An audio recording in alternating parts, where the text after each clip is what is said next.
जल। मिट्टी का जल वह जल है जो मिट्टी में है, चाहे वह तरल हो या वाष्प। यह मिट्टी में होने वाली कई चीजों के लिए आवश्यक है, जैसे पौधों का बढ़ना, अपक्षय, पोषक तत्वों का चक्रण और कटाव।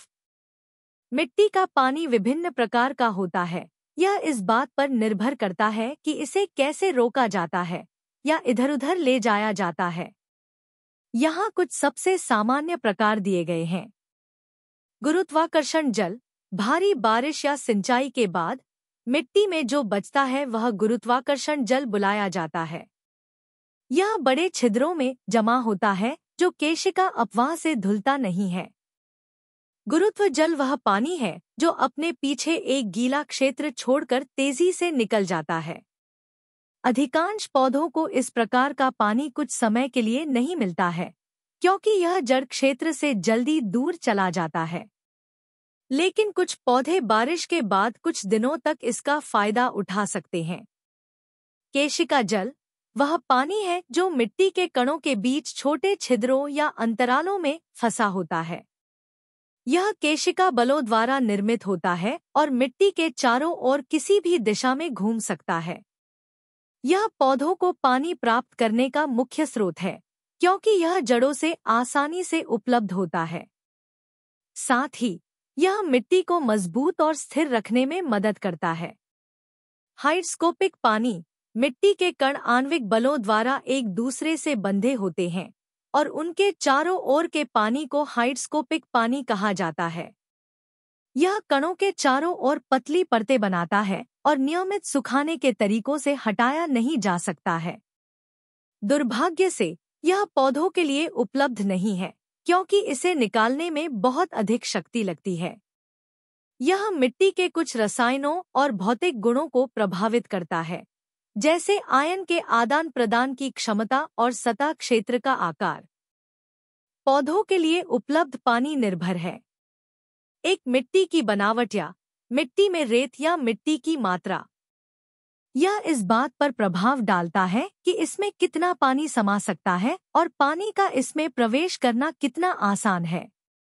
महीन बनावट वाली मिट्टी में मोटे बनावट वाली मिट्टी की तुलना में आमतौर पर अधिक छिद्र होते हैं और पानी धारण करने की क्षमता अधिक होती है। लेकिन इसमें छोटे छिद्र और कम पारगम्यता भी होती है, इसलिए यह तेजी से बहता है और पौधों के लिए उतना अच्छा नहीं है। दो मिट्टी की संरचना मूल रूप से यह है कि मिट्टी में कणों को कैसे समूहीकृत किया जाता है। यह मिट्टी में छिद्रों को आकार देता है, जो इस बात को प्रभावित करता है कि कितना पानी संग्रहित है और कितना इधर-उधर जा रहा है। जो मिट्टी संगठित होती है उसमें बड़े छिद्र होते हैं जो पानी को आसानी से अंदर और बाहर जाने देते हैं, जबकि जो मिट्टी संगठित नहीं होती उसमें छोटे छिद्र होते हैं जो यह सीमित करते हैं कि कितना पानी अंदर और बाहर जा सकता है, जिससे जलभराव हो सकता है।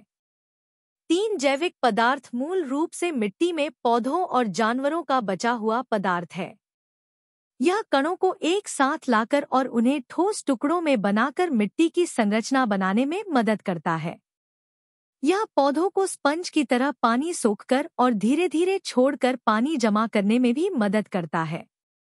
मिट्टी संघनन तब होता है जब मिट्टी के छिद्र बाहरी ताकतों या यातायात द्वारा दब जाते हैं। इससे पानी का मिट्टी में रहना कठिन हो जाता है और इसके बाहर रिसने की संभावना अधिक हो जाती है। इससे पानी के बह जाने और कटाव होने की संभावना भी बढ़ जाती है और यह पौधों के बढ़ने के लिए उतना अच्छा नहीं है।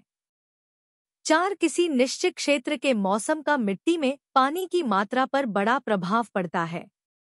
यह प्रभावित करता है कि कितना पानी अंदर लिया जाता है बारिश या सिंचाई के माध्यम से और कितना बाहर निकाला जाता है वाष्पीकरण या हवा के माध्यम से।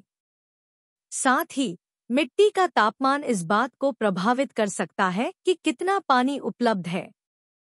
पानी में अपनी रासायनिक संरचना और बंधन के कारण अद्वितीय गुण होते हैं जो उन्हें सभी उद्देश्यों के लिए एक साथ रखते हैं और पौधे इनका लाभ उठाते हैं, अर्थात H बंधन, जहां H और अन्य अणु 8 से 42 किलोग्राम m बंधन करते हैं और वैन डेर वाल्स बल 0.44 किलोग्राम मीटर।